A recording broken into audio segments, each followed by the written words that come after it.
Muito bem, estamos de volta com o programa Em Pauta aqui pela sua TV Canção Nova, conversando sobre SUS e planos de saúde, como vão, ou até diríamos aí para onde vamos, não é?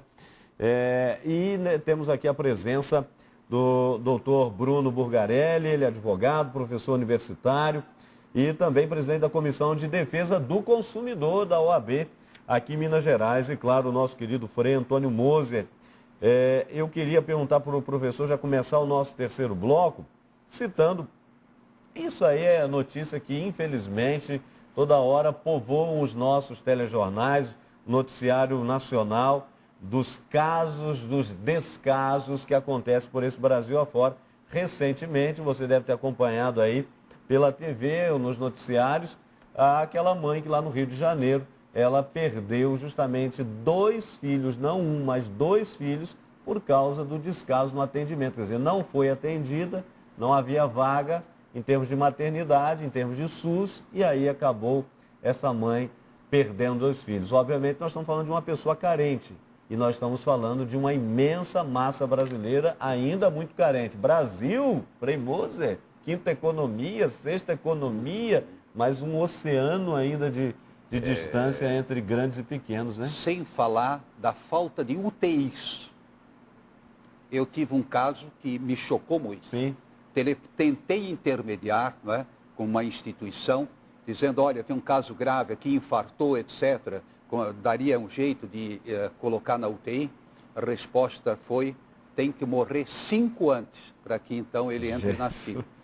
Gente, foi dura a resposta, mas infelizmente é isso. Então não é só nesses casos de fila, mas também, sobretudo, aí no caso da gerontologia, não é? Quer dizer, o atendimento e, sobretudo, nessa fase final. Eu já tenho uma pergunta para o senhor, Frei Moser, em relação aos exemplos do exterior. Mas deixa eu perguntar aqui com o doutor, para a gente não perder o fio da meada. Que medidas as pessoas e até empresas, não é? Eles acabam optando por um sistema particular de saúde aí, deveriam tomar quando são lesadas. No caso, se sentirem lesados, a quem as pessoas devem recorrer em primeiro lugar, doutor? Olha, aí a natureza da lesão é muito importante. Eu fui coordenador do PROCON de Belo Horizonte entre 2001 e 2004 e recebia no PROCON várias situações como essas. Então, situações de urgência e emergência, não adianta ir para o PROCON. Porque o PROCON não tem como de cara resolver, porque teria que ir por força legal, notificar a empresa, para que em 10 dias dê resposta, quer dizer, a pessoa pode até morrer nesse caminho. Então não tem, infelizmente, outra solução que não seja um recurso judicial. Ou vai a um juizado, ou à justiça comum, para poder garantir o seu direito a atendimento, seja SUS, seja plano de saúde. Agora, o padre Hamilton, toda vez que uma pessoa tem que recorrer à justiça para garantir o seu direito, é uma temeridade. Porque, primeiro, muitas vezes tem que estar assistido por um advogado ou defensor público. A gente sabe o custo que é um advogado particular e defensor público, infelizmente, não tem nesse paísão afora.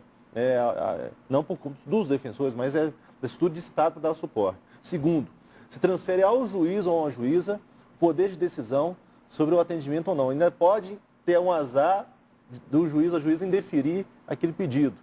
Então, o que falta é o bom senso, muitas vezes. Parar com essa mercantilização que muitas vezes existe nesse setor, um setor neofrágico da nossa sociedade. A Agência Nacional de Saúde Suplementar ser mais dura em alguns casos de cobertura de planos de saúde, realmente aplicar sanções àqueles planos que se negam a atender, muito embora seja direito do consumidor naquele momento, e assim por diante. Agora, causa-se também um outro problema. Isso que o Frei Moser colocou me lembrou até algumas falas de alguns especialistas na área de saúde. O juiz também, quando ele recebe um caso desse, ele acaba dando a canetada e, na dúvida se pode ou não pode, ele fala, vou deferir a liminar porque eu não vou deixar o cara morrer aqui. Mas o problema é que nossa estrutura está tão precária, porque ele defere para esse cara aqui e o outro tem igual ou mais direito, às vezes, ele vai ser preterido por uma ordem judicial também. Então, olha o nó que nós nos encontramos. E isso tudo só existe por quê? Porque nós não temos uma estrutura razoável de atendimento de saúde pública. Porque se nós tivéssemos essa discussão toda, jurisdicional, de plano de saúde, ele está esvaziado. Então, aí é que dói, né? Eu estou falando assim, eu como advogado, eu deveria falar assim, não, é ótimo entrar com a ação. Não, eu não acho que é ótimo. O advogado deveria ser formado para solucionar o problema do cliente e não ficar atiçando mais conflitos e brigas entre as pessoas. Então, eu como advogado, torço para que tenha cada vez menos ações judiciais nesse setor para que a sociedade tenha harmonia. Mas isso aí, infelizmente, cada vez mais grave. Nós tivemos aí um salto nos últimos 10 anos enorme do número de ações judiciais na área de saúde, mas é enorme mesmo, desde para a obtenção de medicamento até intervenções cirúrgicas de gravidade. Agora, Frei Moza, eu fico olhando em termos de Brasil, imagina, nós estamos um país e hoje quase, ou em torno de 200 milhões de habitantes, mas de repente olhamos para o mundo e olhamos, por exemplo, para uma China, olhamos para uma Índia, uma China de mais de 1 bilhão de habitantes e, no entanto, parece que nesse tocante à saúde, parece, não dá para precisar aqui, obviamente, mas parecem lidar com isso tudo de uma maneira mais satisfatória. É porque também, por exemplo, quando a gente fala do Oriente, China, nesse caso, recorrem a outras formas, medicinas alternativas, etc. Muito boa pergunta. Em primeiro lugar, aquela imagem que se tinha da China, esse país subdesenvolvido que polui como ninguém, mas o crescimento espantoso, em todos os sentidos, metrô, trem, lá tem trem-bala, tem bala também, né, para eliminar os criminosos, mas tem trem-bala. E depois também, eu diria, as estações, aeroportos, etc. E a mesma coisa na Índia, essa ideia de que a Índia é um país miserável, não é. A Índia é como o Brasil, tem uma disparidade muito grande. Agora, o que acontece lá? Você tem uma cultura diferente.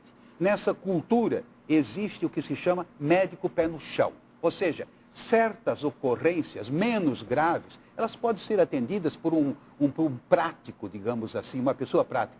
Por exemplo, não foi o seu caso, mas eu ainda nasci em casa.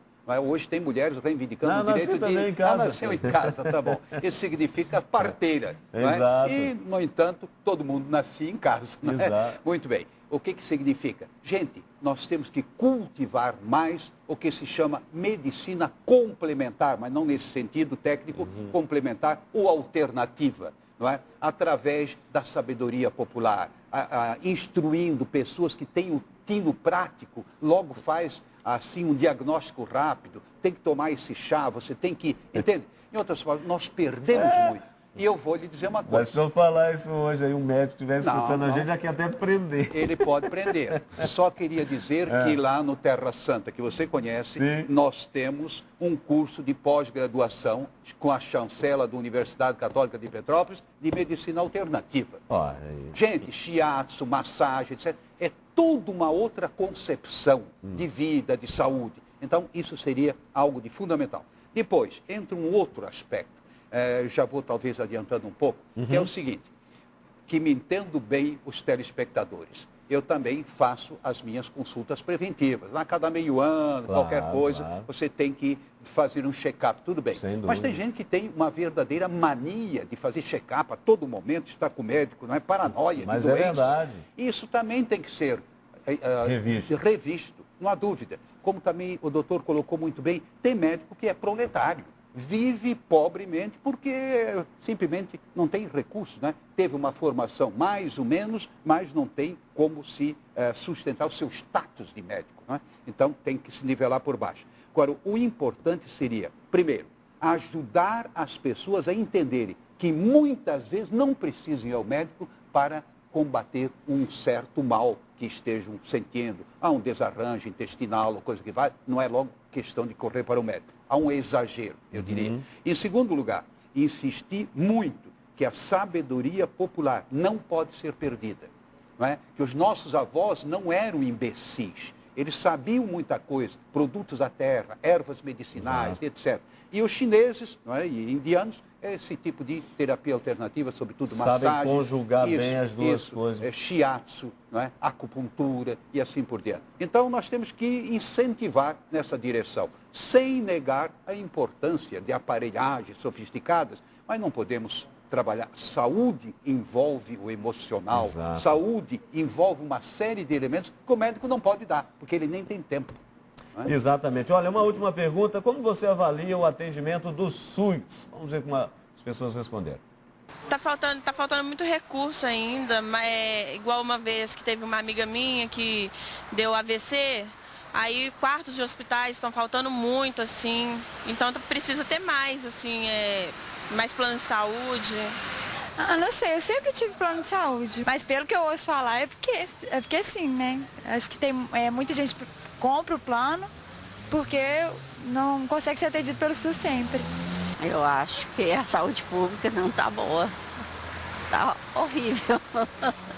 Do SUS, se você souber usar direitinho, tudo, eu acho que ele funciona bem também. Eu acho que é um país muito grande, eu acho que é difícil você conseguir. Eu acho que qualquer outro lugar do mundo, a saúde é diferente. Eu acho que nós brasileiros nós estamos um pouco mal acostumados também. Eu acho que ele existe para suprir um pouco a falta do SUS, né? Mas um plano de saúde, hoje em dia, eu penso que ele é um SUS que a gente paga por ele. Porque é a mesma coisa o plano de saúde pelo SUS. Você passa a mesma dificuldade nos hospitais. Tá aí, essa é uma questão rapidinho. Muitos falam exatamente isso. O plano de saúde é um SUS melhorado, ou é um SUS continuado, ou é um SUS disfarçado. Isso condiz com a verdade? Condiz. Em vários momentos condiz com a verdade, sim. Dependendo da especialidade médica, do tratamento que você busca, condiz, ou às vezes até pior do que o próprio SUS. Nós estamos caminhando aqui para o final do nosso programa, doutor. Eu acho que valeu muito a nossa reflexão aqui, a boa provocação que o programa proporciona. Mas fica aqui a pergunta, vida saudável todos nós queremos, não é? E queremos cada vez mais, não somente para nós, mas para você que está nos acompanhando, para o nosso país. Temos aí um Brasil de quase 200 milhões de pessoas ou em torno disso, e muita gente ainda sofrendo com a questão da saúde. Então, o que seria necessário ainda dizer, doutor, para que realmente as coisas funcionassem, tanto o SUS, planos de saúde, de modo que as pessoas pudessem, de fato, encontrar aí um equilíbrio e serem mais bem atendidos, porque eu acho que é o desejo de todo mundo, não é? A gente paga, mas também gostaria de ser bem atendido, porque hoje já não é mais a questão do dinheiro. A pessoa paga, mas não é bem atendida, paga, mas tem que esperar uma barbaridade, paga, mas sabe-se lá quando. Essas pessoas têm que começar a denunciar algumas situações, porque os PROCONs, eles recebem poucas denúncias de mau atendimento. A gente sabe que existe, porque nós somos também consumidores, claro, mas precisa da pessoa que tem algum tipo de problema fazer denúncia, seja no órgão de defesa do consumidor, seja na Agência Nacional de Saúde Suplementar, que tem canais de receber essas reclamações. Então, isso é muito importante. Faça valer o seu direito, que só assim a gente consegue transformar a sociedade. Tá certo, Frei Mozi, e em termos pastorais, né, teológicos, uma palavra para as pessoas que nos acompanham. Nós sabemos que Jesus não só curou os enfermos, e aqueles que ele curou eram mais símbolo de uma cura mais ampla. Perfeito. Ou seja, ele veio dar uma abertura para descobrirmos o sentido da nossa vida. E na nossa vida temos muitas contradições, temos, digamos, uma carga de sofrimento, não há dúvida nenhuma. Mas, por outro lado, somos chamados a uma vida saudável. Mas, então, temos que trabalhar não apenas com a medicina convencional, mas também com a medicina complementar, alternativa. Mas, sobretudo, trabalhar também espiritualmente, socialmente, afetivamente. Saúde não é só um problema biológico, não é apenas um acidente, não. É uma vida saudável, ela requer todo um trabalho educativo. Inclusive, para não procurar demais os hospitais, para não sobrecarregá-los. Inclusive no sentido, eu diria, não de automedicação, não, mas enquanto você puder resolver o problema em escala menor, você vai fazer. Em suma, aquele Cristo que é salus, que é salvação e que é saúde, nos diz, busque uma vida saudável. Agora, quando precisar ir para o hospital, e o último recurso você vai. Tá certo, olha, nós vamos ficando por aqui, agradecendo e muito a sua participação, o seu carinho, não é? Você ter estado conosco durante o nosso programa aqui, meditando, refletindo. Mais uma vez, doutor, mais uma vez, obrigado pela sua participação, acho que foi muito bom e a gente precisa meditar sempre mais sobre isso, falar mais, não é? Colocar realmente isso na televisão, na internet, nos meios que hoje nos são possibilitados para que o cidadão possa continuar vivendo bem, garantindo seus direitos e, claro, também cumprindo seus deveres. Com certeza, e eu agradeço o convite que me foi feito e espero voltar outras vezes. Tá certo, obrigado. Para você, um ótimo final de semana, Deus abençoe. Saúde é o que interessa, não é verdade? Já dizia o comediante, o restante não tem pressa. Então, um grande abraço e até a próxima semana, se Deus quiser.